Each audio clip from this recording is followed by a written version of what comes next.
रुचिता उस दिन सुबह से ही काम में व्यस्त थी। घर की सारी जिम्मेदारी संभालते संभालते वह जैसे बूढ़ी हो गई थी। काम निपटा कर वह मशीन पर बैठी थी कि तभी फोन की घंटी बजी। स्क्रीन पर देखा तो नंबर अनजान था। उसने फोन उठाया तो दूसरी ओर सुरीली आवाज सुनाई दी, हेलो रुचिता। हाँ, मैं रुचिता ही बोल रही हूँ। पहचाना? आवाज तो जानी पहचानी लग रही है, पर पहचान नहीं पा रही हूँ। अरे, मैं अनिता बोल रही हूँ, तुम्हारी खास फ्रेंड। अब पहचाना? अनु तुम? इतने सालों बाद आंखें छलक आई, तुम्हें मेरी याद आई। तुम्हें कैसे भूल सकती हूँ, तुम तो मेरे दिल में हो। ऐसा एक भी दिन नहीं गया जिस दिन तुम्हें याद न किया हो। सुन, हम जल्दी ही मिलने वाले हैं। एक खुशखबरी देने के लिए तुम्हें फ़ोन किया था। अपने कॉलेज में रियूनियन है। अपने बैच के सभी लड़कों लड़कियों को मिलना है। तुम आओगी ना? देखती हूँ यार, घर में मम्मी जी से पूछकर शाम को तुम्हें बताती हूँ। ठीक है, आने की कोशिश करना। चलो, फ़ोन करना भूलना मत। रुचिता मशीन की सुई में धागा डालते डालते कॉलेज के दिनों में पहुंच गई। 1 से 12वीं तक वह एक ही स्कूल में पढ़ी थी। जब वह 11वीं में आई, एक नया लड़का उसके क्लास में आया। बहुत ही हैंडसम, जैसे फिल्म का हीरो देख लो। पहले ही दिन से लगभग सभी लड़कियां उसकी दीवानी हो गई थीं। उनमें रुचिता भी थी। वह जितना खूबसूरत था, उतना ही प्यारा उसका नाम भी था, ऋत्विक, जो सुनते ही मन को भा जाए। सभी लड़कियां अपने मन की बात एक दूसरे से करती, पर रुचिता ने अपने मन की बात अपने मन में ही दफन कर ली थी। उसके घर के सभी लोग रूढ़िवादी और सख्त थे। अगर उसने कभी भूल से किसी लड़के की नोटबुक ली हो या किसी लड़के को अपनी नोटबुक दी हो और घर वालों को इसका पता चल गया हो, तो उस दिन घर में बवाल हुआ ही था। इसलिए रुचिता लड़कों से बातचीत की कौन कहे, उनकी ओर देखती तक नहीं थी। ऋत्विक ने कुछ ही दिनों में रुचिता को छोड़कर सभी लड़कियों को फ्रेंड बना लिया था, पर वह हमेशा रुचिता की ओर ही ताका करता था। कितनी सौम्य लड़की थी, टैलेंटेड भी उतनी ही, कम बोलने वाली, पर क्लास में जब कभी किसी सवाल का जवाब देती, मन करता उसकी मीठी आवाज सुनते ही रहें। ऋत्विक सोचता कि काश एक बार वह उससे बात करे तो वह उसकी ओर दोस्ती का हाथ बढ़ाए, पर रुचिता ने कभी भी उससे बात नहीं की। वह स्कूल पहुंचकर जब तक रुचिता को देख नहीं लेता था, उसके कलेजे को ठंडक नहीं पहुंचती थी।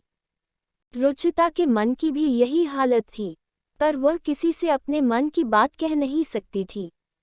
स्कूल का एनुअल फंक्शन था। कार्यक्रम की एंकरिंग लड़कियों की ओर से रुचिता तो लड़कों की ओर से ऋत्विक कर रहा था। सबसे पहले मेहमानों का स्वागत हुआ। रुचिता की सुरीली आवाज, साथ ही माइक में बोलने का गजब का कॉन्फिडेंस। उसका एक एक वाक्य शायरी की तरह लगता था, जिस पर तालियों की गड़गड़ाहट गूंज उठती थी। बोलते बोलते रुचिता और ऋत्विक की आंखें मिल जाती। बिना कुछ बोले ही न जाने कितनी बातें हो जाती। अंदर के भाव आंखों में जैसे तैरते दिखाई देते। एनुअल फंक्शन का मेन हार्द इस साल का बेस्ट स्टूडेंट घोषित करना था। जब शिक्षक श्री ने माइक हाथ में लिया तो वह नाम सुनने के लिए सभी के कान राह देखने लगे। तभी नाम की घोषणा हुई। इस साल के बेस्ट स्टूडेंट का अवार्ड रुचिता मेहता के हिस्से में जाता है। रुचिता तो खुशी से उछल ही पड़ी थी, उससे अधिक खुशी ऋत्विक के चेहरे पर झलक रही थी। रुचिता ने मम्मी पापा के साथ जाकर ट्रॉफी ले ली। वह दिन उसके लिए बहुत ही यादगार था। वह स्टेज से उतरकर अपनी जगह पहुंची तो खुशी में ऋत्विक ने उससे हाथ मिलाते हुए उसे शुभकामनाएं दी। ये दृश्य रुचिता के पापा की नज़र के कैमरे में कैद हो गया। ये देखकर वह सहम उठे, पर वहां वह कुछ कह नहीं सके और चुपचाप अपनी जगह पर बैठे रहे। पहली बार हुआ स्पर्श रुचिता के दिल को छू गया। मन में लड्डू फूटने लगे। ऐसा ही अनुभव ऋत्विक को भी हुआ। एनुअल फंक्शन का कार्यक्रम बहुत अच्छी तरह पूरा हुआ, पर दोनों के दिलों में प्यार जाग उठा। रुचिता ने प्यार को पंख नहीं फूटने दिए। उसने अपने इस प्यार को हृदय के एक कोने में छुपा दिया। ऋत्विक ने 2-3 बार उससे बात करने की कोशिश की, पर वह बात नहीं कर सका। परीक्षा नज़दीक थी, इसलिए वह पढ़ाई में व्यस्त हो गया। परीक्षा पूरी होते ही अचानक रुचिता की सगाई और फिर जल्दी ही विवाह कर दिया गया।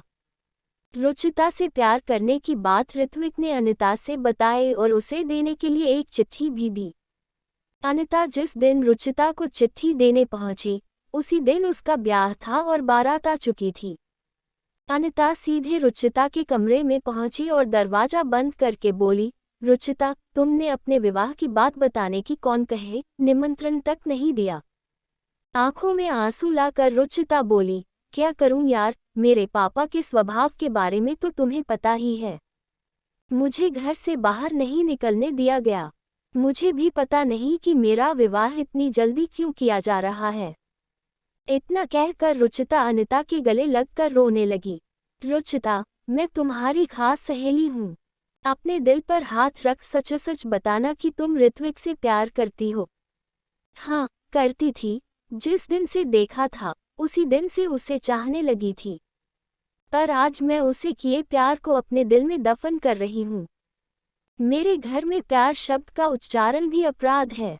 अब मेरे पापा के हाथ से जो लिखा जाए, वही मेरा जीवन है। ऋत्विक ने ये चिट्ठी भेजी है। क्या लिखा है मुझे पता नहीं, तुम पढ़ लेना। ऋत्विक के चिट्ठी भेजने का मतलब है, वह भी मुझे पसंद करता था। हाँ रुचिता, पूरे क्लास की लड़कियां उसके पीछे पागल थीं, पर वह तो तुम्हारे नाम का दीवाना था। पर अब क्या, सच है, वह मेरे नसीब में नहीं लिखा था। मेरा नसीब तो मुझे कहीं और ले जाना चाहता है। अब ये चिट्ठी लेकर क्या करूंगी? केवल अपना जी जलाऊंगी। ऐसा करना, तुम ये चिट्ठी उसे लौटा देना और उससे कह देना कि रुचिता अब किसी और की अमानत है। अरे एक बार तुम देख तो लो क्या कहना चाहता है तुमसे। अनिता ने जिद की तो रुचिता ने चिट्ठी ले ली। वह खोलने जा रही थी कि दरवाजा खटका, तो उसने वह चिट्ठी चूड़ियों के डिब्बे में नीचे दबा दी। रुचिता की बारात आ गई थी। उसका विवाह धूमधाम से हो गया। अपनी विवाह की वेदी में उसने अपने प्यार को होम कर दिया था और रिधम के साथ सप्तपदी के 7 वचनों में बंध गई थी। रिधम भी रुचिता को बहुत प्यार करता था। विवाह के 2 सालों बाद एक सुंदर बेटी ऋत्वी पैदा हुई। उसके ससुर रिधम को 5 साल का छोड़ स्वर्ग सिधार गए थे और रिधम की भी दुर्घटना में 3 साल की बेटी को छोड़कर मौत हो गई थी। रुचिता को उसकी सास बेटी की तरह संभाल रही थी। रिधम की मौत के बाद उसके बीमा और इकट्ठा की गई रकम को मिलाकर करीब 5 लाख रुपए मिले थे। इससे क्या होता, रुचिता कपड़े बहुत अच्छा सिल लेती थी, इसलिए उसने ब्लाउज और ड्रेस की सिलाई का काम शुरू किया, जिसकी कमाई से घर का खर्च चलने लगा। उसके हाथ में सुई चुभ गई तो उसकी तंद्रा टूटी। सिलाई का सामान समेटकर वह सास के कमरे में गई। उसने सास से कहा, मम्मी जी कल हमारे कॉलेज में हमारे साथ पढ़ने वाले पुराने विद्यार्थी इकट्ठा होंगे। आप कहें तो मैं भी चली जाऊं। मैं खाना बनाकर घर के सारे काम करके जाऊंगी। ऋत्वी को आपको 2 घंटे संभालना होगा। अरे चली जा ना बेटा, ऐसे मौके जीवन में बार बार नहीं आते। अब ऋत्वी मेरा ख्याल रखती है। हम दोनों साथ मिलकर खेलेंगे। तुम हम दोनों की जरा भी चिंता मत करो। तुम हो आओ बेटा, 2 सालों से तुम्हारे चेहरे से हंसी गायब हो गई है। वहां जाकर तुम्हें थोड़ा अच्छा लगेगा। मैं बाहर बरामदे में चल रही हूँ। रुचिता ने अनिता को फोन करके कितने बजे का समय है पूछ लिया। अगले दिन कॉलेज का प्रांगण मानो रंग बिरंगी झालरों से भरा था। वहां आए सभी विद्यार्थियों के चेहरे पर उम्र का असर दिखाई नहीं दे रहा था। सभी सालों बाद एक दूसरे से मिल रहे थे। अनिता कॉलेज के गेट पर खड़ी रुचिता की राह देख रही थी। थोड़ी देर में रुचिता रिक्शा से ऑफ व्हाइट साड़ी पहनकर उतरी। उसे देखते ही अनिता ने दौड़कर उसे सीने से लगा लिया। 20 साल बाद दोनों मिल रही थीं। उनकी आंखें बरस पड़ीं। बातें करते हुए दोनों मुंह की ओर बढ़ीं। पुराने दोस्त मिल रहे थे। सभी एक दूसरे से सुख दुख की बातें कर रहे थे। दोनों एक जगह किनारे की कुर्सियों पर बैठ गईं। तभी अनाउंसमेंट हुआ कि रुचिता जहां भी हो, वहां से एंकरिंग करने के लिए स्टेज पर आ जाए। रुचिता ने कहा, अनिता मना कर दे, मैं एंकरिंग नहीं कर पाऊंगी। अरे तुम जाओ तो सही, अपने अंदर का कौशल्य कभी मरने नहीं देना चाहिए। तुम एक बार फिर उसे जीवंत करके दिखा दो। रुचिता उठकर स्टेज की ओर बढ़ी थी कि तभी ऋत्विक के नाम का अनाउंसमेंट हुआ। रुचिता का दिल धड़क उठा। इतने सालों बाद कैसा लगता होगा वह। उसने अपना स्थान ले लिया, पर ऋत्विक अभी नहीं आया था। उसने प्रोग्राम की शुरुआत की ही थी कि होम में एक सुंदर नवयुवक का प्रवेश हुआ। सभी लड़कियां, जो अब महिला बन चुकी थी, सभी की नजरें उसी पर जा टिकीं। जल्दी से जाकर उसने अपना स्थान संभाल लिया। रुचिता और ऋत्विक की आंखें मिलीं, पर रुचिता ने आंखें झुका लीं।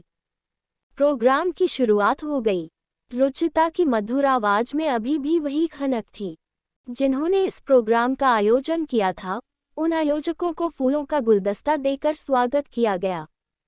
इसके बाद आयोजन के अनुसार प्रोग्राम आगे बढ़ा। सभी के चेहरे पर खुशी समा नहीं रही थी। इनमें से तमाम तो कपल थे। अब पार्टी की शुरुआत हो गई। रुचिता और अनिता अन्य सहेलियों के साथ बातों में लग गईं। ऋत्विक भी वहीं आकर खड़ा हो गया। मेरी चिट्ठी का जवाब तो तुमने दिया नहीं। क्या आज एक दोस्त बनकर बात भी नहीं करोगी? रुचिता का दिल जोर से धड़क उठा। वह चिट्ठी तो उसने चूड़ियों के डिब्बे में रख दी थी, वह वहीं रह गई थी। इतने साल बीत गए, वह डिब्बा तो पापा के घर ही था। शायद अब वह वहां भी नहीं होगा। उसे एसी में भी पसीना आ गया। ऋत्विक ने रुमाल देते हुए कहा, लो पसीना पोंछ लो। मैं तुम्हें कोई सजा नहीं दूंगा। चलो, उधर उस टेबल पर बैठते हैं। वे एक जगह बैठ गए। ऋत्विक ने कहा, रुचिता, तुम्हारे जीवन के बारे में अनिता ने मुझे सब बता दिया है। तुम मेरे जीवन के बारे में नहीं जानना चाहोगी। जानना तो बहुत कुछ था, पर किस्मत का खेल तो देखो, कहां से कहां ले जाता है। तुम्हारा सुखी संसार होगा। शायद एक दो बच्चे भी होंगे। तुम हैंडसम हो, इसलिए तुम्हारी पत्नी भी सुंदर होगी। मेरा एक बेटा है रुचित, पर अब उसकी माँ इस दुनिया में नहीं है। ये कहते हुए ऋत्विक की आंखें भर आईं। जिंदगी भी रेल की पटरी जैसी है, कभी कहाँ सीधी चलती है।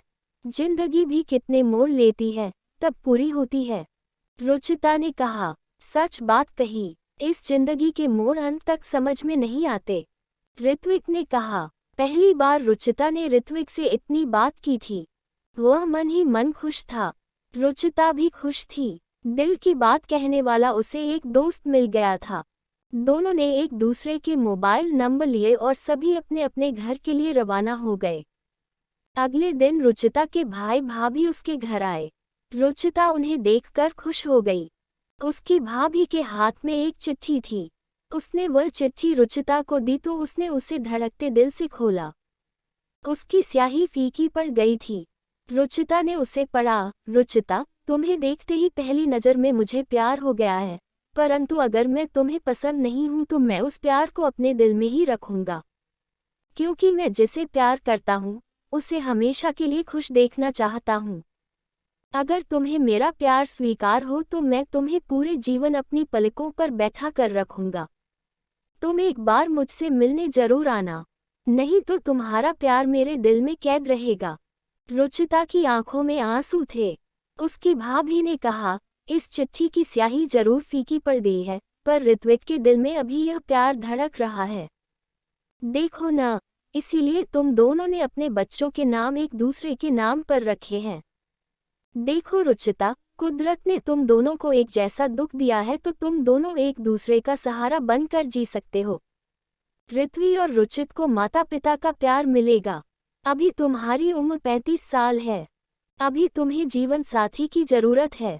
अगर जीवन साथी के रूप में पुराना प्रेमी मिल रहा हो तो इसमें गलत क्या है। रिधम के भी तो अंतिम शब्द यही थे कि जो मेरी ऋत्वी को प्यार करे, इस तरह का जीवन साथी खोज लेना। अपने लिए नहीं तो ऋत्वी के लिए ही विवाह कर लो। रिधम की याद तो तुम्हारे साथ हमेशा ही रहेगी। रुचिता की सास ने कहा, बेटा, मेरी भी यही इच्छा है। मेरी जिंदगी का कोई भरोसा नहीं है बेटा। मैं तो पतझड़ के पत्ते की तरह हूँ। तुम ऋत्विक को अपने जीवन में जगह दे दो। थोड़ा सोचकर रुचिता बोली, ऋत्विक को ये बात स्वीकार है, पर मेरी एक शर्त है। उसे मेरे साथ मेरी मम्मी को भी स्वीकार करना पड़ेगा। इस समय तो मैं ही उनकी बेटी और बेटा हूँ। उनकी देखभाल की जिम्मेदारी मेरी ही है। अगर उन्हें स्वीकार हो तो मैं तैयार हूँ। अगले दिन सवेरे ही ऋत्विक और अनिता सगाई की चुनरी लेकर आ गए, साथ में रुचित को भी ले आए थे। ऋत्विक रुचिता की सास के पैर छूते हुए बोला, आज से आप मेरी माँ हैं। मैं आपको कभी दुखी नहीं होने दूंगा। रुचिता की सास की आंखें छलक आईं। ऋत्विक में उन्हें रिधम का चेहरा दिखाई दिया। उन्होंने ऋत्विक के सिर पर हाथ फेरा तो उसने उनकी गोद में सिर रख दिया। बहुत दिनों बाद माँ का प्यार मिला था। ऋत्विक और रुचिता पुराने प्रेमी से एक दूसरे के जीवन साथी बन गए थे।